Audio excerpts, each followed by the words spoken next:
በተለይ ነፍስ አውቅ ያለው ብዬ ከማሰበት ጊዜ ጀምሮ የተጻፉ ጆርናሎች አሉ። አንድ ውስጥ ለሚሰማ ለጭንቀት፣ ለፍርሃት፣ ለመሳሰሉ ለስጋት ለመሳሰሉ ስሜቶች አንዳንዴ ጆርናሊንግ ራሱ ትልቅ የሚሰጠው ነገር አለ፣ መፍትሄ ያለውና አንዱ የምጠቀመው መንገድ ያነበረ። ስለዚህ ከዛ በተጨማሪ ለምሳሌ ኤክሰርሳይዝ ማድረግ ሊሆን ይችላል። በመንፈሳዊ ህይወት ላይ መበርታት ትልቁ ነገር ያነበረ።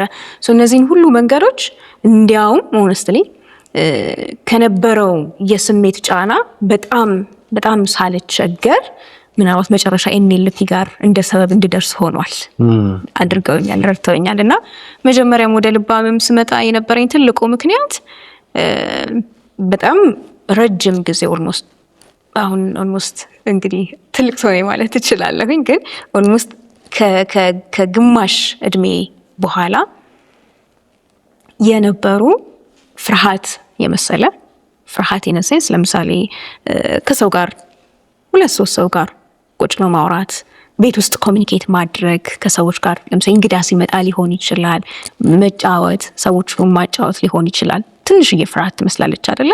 ግን ሰው ጋር ባለቤቱ ጋር ሲመጣ ከባድ የሚሆን ነገር ማለት ነው።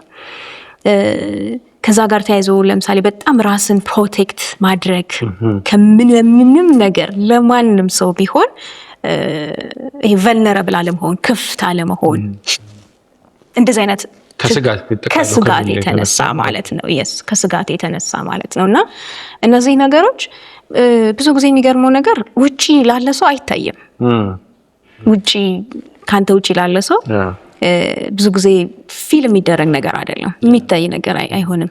ሰውየው ራሱ በግሉ ፕሮሰስ የሚያደርገው ነገር ነው፣ በግሉ ስትራግል የሚያደርግበት ነገር ነው። እና በትንሹ እነዚህን ልልህ እችላለሁ፣ እንደ ፍርሃት፣ እንደ ጭንቀት፣ ስጋት የመሰሉ ቨልነራብል አለመሆን፣ በጣም ራስን ፕሮቴክት ማድረግና ሰዎች ወደ እኔ ቴሪተሪ ወደ እኔ ድንበር እንዳይገቡ መከልከል፣ ባውንድሪ በጣም መስራትና ፕሮቴክት ማድረግ ኦልሞስት የብዙ ዘመን መገለጫ ስሜቶች ነበሩና ወደ ልባም ትሬኒንግ የሚያመጣኝ ትልቁ ነገር ይሄ ነው።